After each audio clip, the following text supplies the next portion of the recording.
My name is Whitney Emmanuel. I am an officer by profession, police officer. I also happen to be a qualified teacher and an author as well. What motivated you to write the book, Bill? Well, I would say there are two things. I was motivated for the content of the book, and I was motivated for actually having a book itself.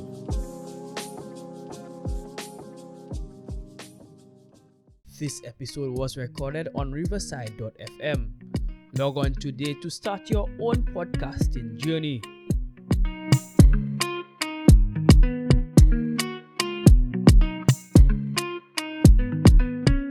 Hello, Whitney. How are you doing, man? Hello, Quinn. How you doing, man? I'm good. I'm fantastic. Good to hear you. Fantastic that you're on with me. For my audience, Yes. just tell my audience a little bit about yourself, man. Well, my name is Whitney Emmanuel. I am an officer by profession, police officer. I also happen to be a qualified teacher and an author as well. Got you. Now, you said you're a police officer and an author. First of all, tell us, what are your author of? What is your book about? Well, my latest book, published in 2000 March 8th of last year, Mhm. that's A Journey of Life, Aspiring for Success. The book basically tells my story from, I would say, from my life as a construction worker for the Okay, better part of 10 years until I became a police officer and furthered my education. got you. So interesting. So just give us some insight into that. How did that even come to be? Well, I'm a graduate of the Ira Simmons Secondary School. I Okay, say a graduate, but it's surprising that I actually did not attend the formal graduation at my after sitting my CXCs. right. Um, I actually attained just one CXC. Actually, it's surprising to most people, especially to their expectations. That I own, but it was lucky that I succeeded with mathematics. I just sufficed a grade three, and from there, I went on. The academic field requires a certain level of requirements Yes, that I was not quite able to meet coming off of secondary school. But I went on to spearhead a life of hard labor, construction work, but luckily for me, I was under the wings of my uncles. Most of them are contractors by profession, and I was able to spend quite some time within the field of construction until I got the opportunity to join the policing service. got you, got you. That's very interesting. So then, what motivated you to write the book, Bill? Well, I would say there are two things. I was motivated for the content of the book, and I was motivated for actually having a book itself. Okay, Um, yes, for the content of the book, I would say it really has to do with my story. It started really as something autobiographical and combined with poetry. There was a time that I was interested in writing some poetry. I began to build a collection, say about 5 to 6 poems. But I wasn't really. I never thought of something grand as a book, but at least I used to gather, my little inspiration. I used to take it down on Google Docs, etc., and share it at times on social media and so on. But it was in 2017, November 17, 2017, actually the same day that my I got enlisted in within the police force, that my brother published his first book. It's actually a book of poetry, so you might say it runs in the family. So okay, the book is right here. It's by Derwin Emmanuel. It's called Under Umbrella Mountain: Stories and Reflections in Poetry.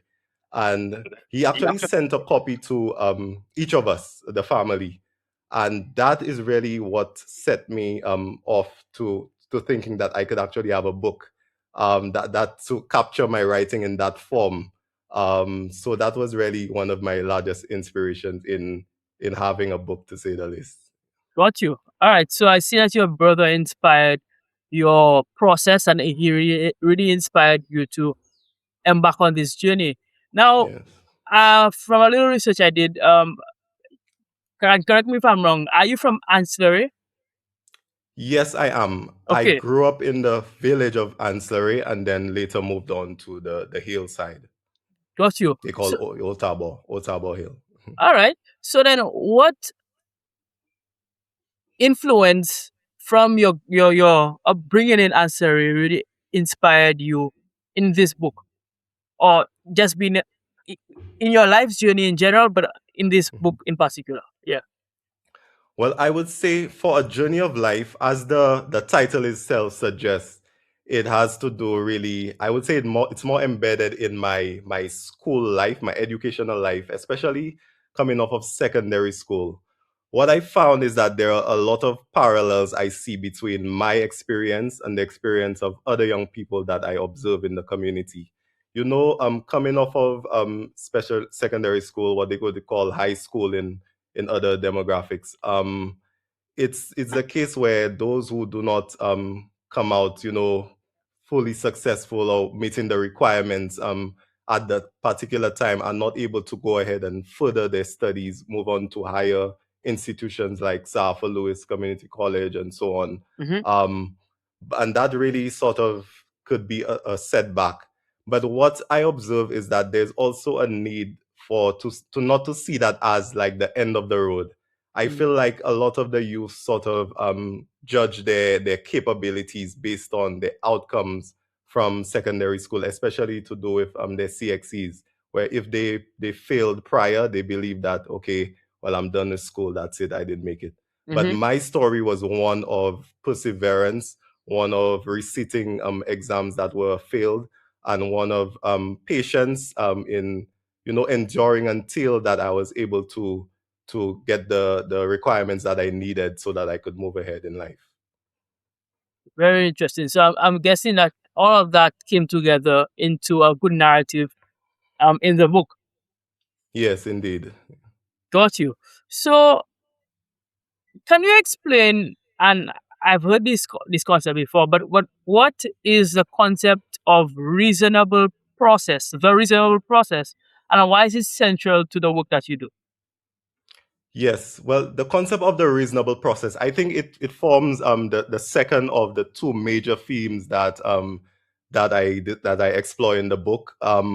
Well, it first begins with my story and also the stories of others interesting figures like Henry Ford, Albert Einstein, and so on. Hmm. But the reasonable process, as the term suggests, it really began in my undergraduate studies. I had to I had to survey, not had to, but I chose to survey the cohort that I studied with at the time, just to find out what level of motivation that they experience and from the beginning of their journey and how it would continue throughout the journey until the end. For some reason, I became interested in knowing what a process is really made of. And what I discovered that, but at least our process sort of had four major checkpoints. I categorize them as the first being the onset peak.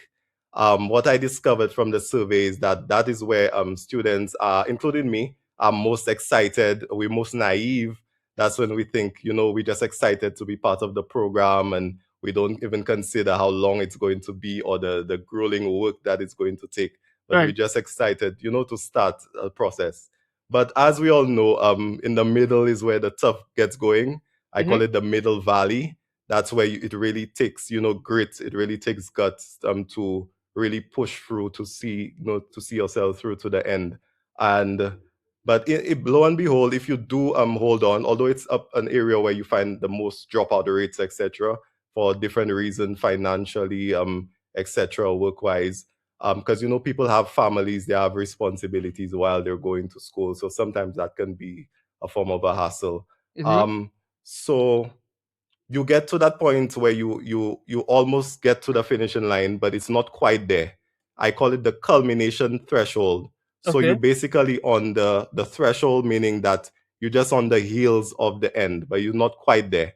It's not the case where you want to relax too much because you're not quite there. Imagine a runner, so a marathon runner. I'm sure you've seen a case like that before, where they're doing well all throughout the race, and at the final lap they find themselves in the lead, and they sort of just relax and believe, well, they're all done and it's okay. Yes. And those who put in the determination on the back end, that they really push past and they win, you Hmm. know, they can take over. So it's a case where you have to stay, keep your head down until you see the process through.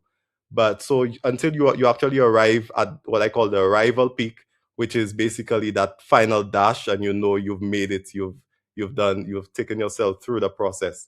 But what makes the process reasonable, I would say, is three factors. It has to be something valuable. If you're pursuing a degree, that's going to help you, in your future, whether it's in the job market or in terms of your current position at work, etc. It must be time bound. A lot of us, like, we have that idea of, someday I want to be this, someday I want to be that, someday. But at some point in life, you sort of have to define the boundaries of someday. It Hmm. has to start somewhere and it has to end somewhere. So because there's not only one process that you take part in, you take part in several processes over your lifetime. So there must be a time bound period in which you can define that process. So the last one would be leverage. That is where you can use whatever you achieve at the end of that period. You can use it to better yourself, because it is valuable. If you invest in something, you have a savings plan, you get an education, all of these you can leverage for your own benefit and for the benefit of your family and others. Got you. Got you. So it's basically life, but narrative based, a narrative based version of life. Basically Yes. going throughout life, um, but giving it some of those interesting titles. All right. Yes. So with you Yes. for a break, we'll go to break, and we'll be right back with our guests after this. You spend months planning for the perfect event. You have great guests, you have great speakers, and the event is a success. But in 24 hours, it's gone. But what if it doesn't have to be? Introducing Event Voices by Game Changers. We shoot a live podcast episode at your event, turning your speakers into content. We blend our production quality with your event. Your speakers plus our production quality and distribution equals more leads for everybody. For more information on how you can transform your event into something game changing, contact us via the information on the screen. All right, so we're back with Whitney Emmanuel. Whitney, you last spoke to us about the reasonable process, which you said is an interesting part of the work and central to what you do. But you also spoke about poetry before that. Um, what role does poetry play in your writing style and storytelling, and why poetry? Yes. I would say poetry is where I began. My Okay. writing journey really began with poetry. There's once I read this little book. It said, "If you want to be a writer, just write." So I sort of just tried my hand at it, and it was in the form of poetry. I would find inspiration even at work, perhaps on my lunch breaks, being near the seaside, just gazing at the ocean, and just having that sense of wonder, that sense of awe at nature and stuff. And that sort of inspired me to capture it in poetry. I think poetry is that natural gift that people have, but it's also something that you discover when you actually make attempt Mhm. to do it. As the book said, if you want to be a writer, just write. So it came to me in poetry, and later it developed into more, I would say. Got you. So poetry was your start, and you evolved from there, right? Yes, yes, Go- Got you. So okay, so then how do you attach being a police officer to an author? I mean, I'm sure some of your experiences as an officer would have shaped your writing process, as you said. So can you tell me yes. some of your experiences that might have shaped the way you write? Well, what I say, I mean, when I write, when you write as a writer, you might allude to general things. You might have general theories, general advice, general pieces of advice that you give and stuff. But it's only when you get to the actual situation, when you get to the situation on the ground, and I believe that's what just the policing service and the public service in general affords workers to get that experience with the community on the ground. That's when you begin to notice the real issues, the specific context, circumstances, and the nuances that exist between from situation to situation. You might have a general idea of the advice that is right for a person, like for example, don't drop out of school, stay in school.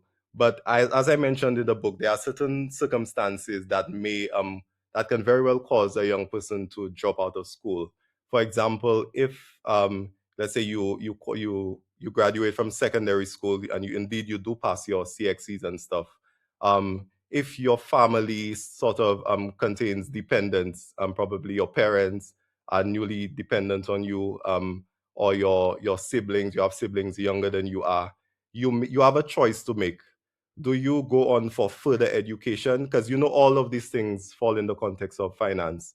So do you go on for further education, or do you stay out of school for a while and work? And a lot of young people, they make the decision probably just to take the year off. But it turns out, life happens, and it turns out that it becomes more than a year. Sometimes because of circumstances, they get into life a bit earlier, than expected, and the whole trajectory of their life could swing from there to circumstances not really to due to their own faults, as it would be. So it being in the public service really helps you to interact with the community on a daily basis, especially as a police officer, you would imagine. So you can really put into context your own ideas as to how young people should live and should be self-determined in their lives and so on. Got you. Got you. All right. So we're going to our second break and we'll be back with more Whitney Emmanuel after that. Creating videos can be tough, but it doesn't have to be. Let me show you how Veed makes it easy in just 3 steps. Step 1. Upload your video to Veed's platform. It's as simple as drag and drop, no tech skills needed. Step 2. Edit your video with powerful tools. Add text, music, and effects to make it pop. Step 3. Export your masterpiece in seconds. Share it with the world and watch your creativity shine. Want to try it out? Use code VEED20 for a discount. Stop stressing and start creating with Veed today. All right, Whitney. So that was really interesting. Now I know that your faith drives you forward as well. So speak about that as well. Yes. So I would say, well, my faith has it has a big chunk in my creativity. I would say my Mm-hmm. poetry, my songs, because I also sing gospel songs. I sing at church, and also write gospel music. Well, the gospel music is really a direct spin-off of my spiritual life, I would say. I Whenever I Mm-hmm. feel under inspiration, I would have a little melody in my head, and sometimes it would turn into a song. Perhaps I would just get a chorus at the time, and then I would develop it, probably add a verse to it, and slowly it would develop into something, and it would start to sound like a real song. But my first gospel song, I would say, it happened sometime way back, while still working in construction. I actually took a sort of a detour from construction work to work in air conditioning services. Um, there was one day where the work was over, and it was approaching like the evening time. It was already dark, and I sat down on the outside of the hotel, and I just looked up. I could look up at the sky, and I could just see all the stars, and there was not a cloud in the sky. There was just stars, and I just had some form of inspiration, and um, the song just hit me. It went something like this, like, lying beneath the cloudless sky, I had a dream that I was flying to a place beyond the stars, blooming flowers never dying. So it was something like that, and it turned out to be a song that I call Heaven Songs.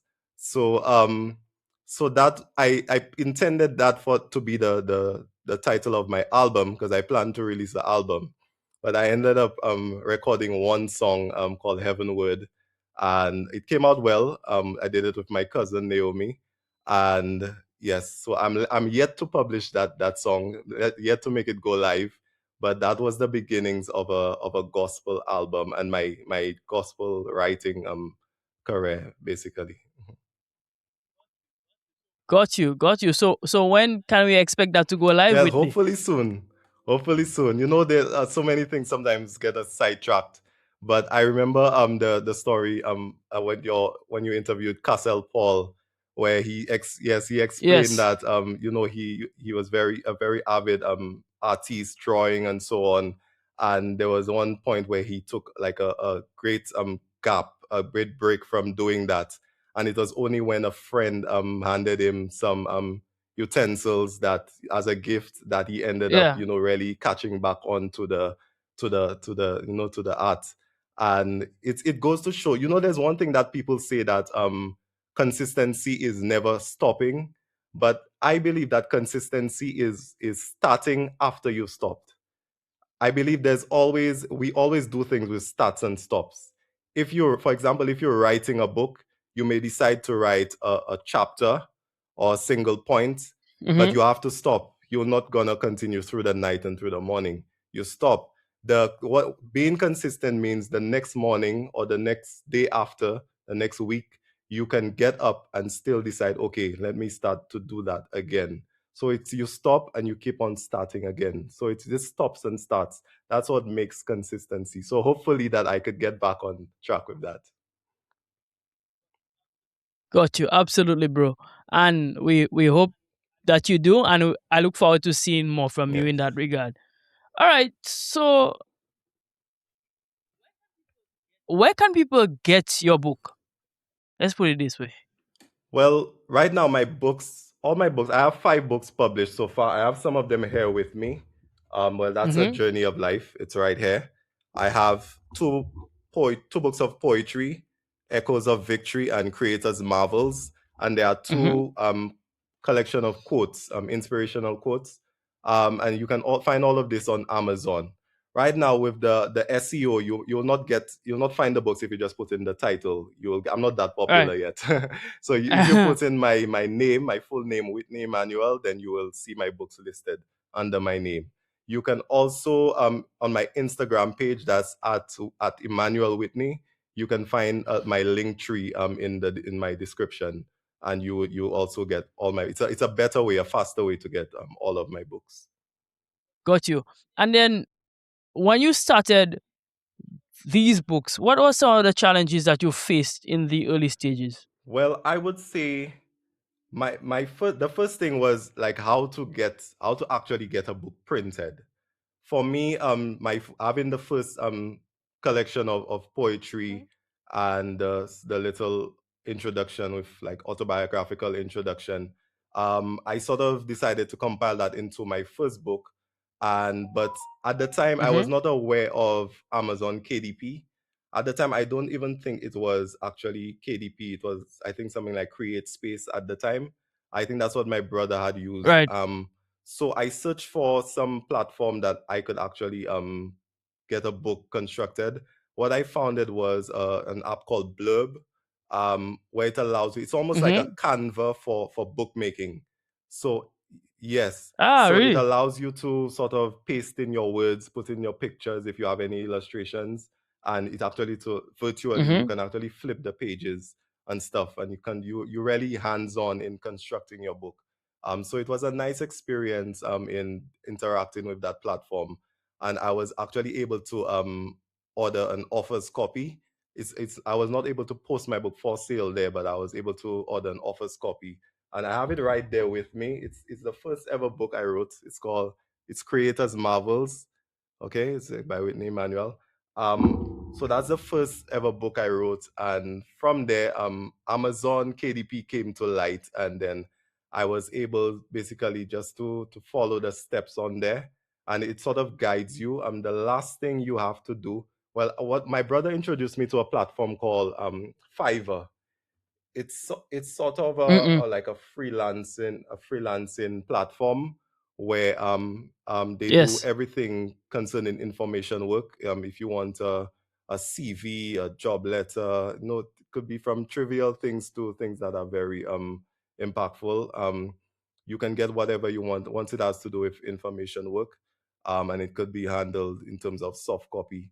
So I was able to get my just to send even for editing services, and I was able to get my books in a book format. It's a special format. It also has the right dimensions and so on. So it's sort of like a PDF. You could imagine it like a PDF that looks like a book, and you right. So you Right. upload that to the Amazon KDP platform. Just follow the steps. You'll know what to do once you get on there, and you upload the cover, whether you have your own cover or they provide you with a little service where you can actually get a cover made quickly if you want to. And it goes for a review, and soon after a few days, then your book basically goes live. Got you. Got you. So then, what is next for you, bro? Yes, well, that's a good question. Well, I have big dreams. I would say Mm-hmm. lately I've been looking into the public speaking space. Although I've not actually gotten in on, well, apart from church, of course. They say many great things happen start in church. So I've been looking to get myself onto platforms. I'm aspiring as far as the TED Talks platform. I think the reasonable process could be a good feature there. Even my method of writing that I call the Say Point method. Throughout my reading and experience with books, what I've discovered, especially for nonfiction books, is that they follow a certain pattern. They are like free universal things that you find in a nonfiction book. They're like storytelling, advising, and yielding evidence. So when you have these three, I swear you could look for any nonfiction book and you will not find anything written that's not, apart from graphics and so on, you won't find anything that's not either a story, the author giving you a piece of advice, or yielding some evidence to support that advice. So I was able to, develop that method, and to yes, to basically that's really the story. Absolutely. Absolutely. All right. So we expect again more from you, and we will take the link to your books and put it right down in the comments. Well, not in the comments, Yes. in the Mhm. description and this video, so that our audience can get direct access to them. Anyhow, Whitney, thank you so much for coming on to the podcast. It was a privilege to have you on. It was a privilege to have a conversation with you. I trust that you would continue to go forward with God's guidance and that you will continue to succeed. Thank you so Yes, much for Stuart, it coming was on, a bro. pleasure to be on your podcast. I do appreciate. We'll catch up soon. Yes. Not a problem. Yes. Not a problem. All right, everybody. So this has been yet another episode of the Game Changers podcast. The Game Changers Hub is really loaded. We have so many big things coming. Guys, remember to check out our website, our new website, a new up and running website. It is a website that you must check out because we have everything there. You can listen to our podcast there, you can buy our merchandise there, and you can connect with us on other projects going forward. Anyhow, thank you for coming on. Thank you, as my audience, for listening. And as usual, stay hungry, and I'll see you next time. Bye bye. Bye bye.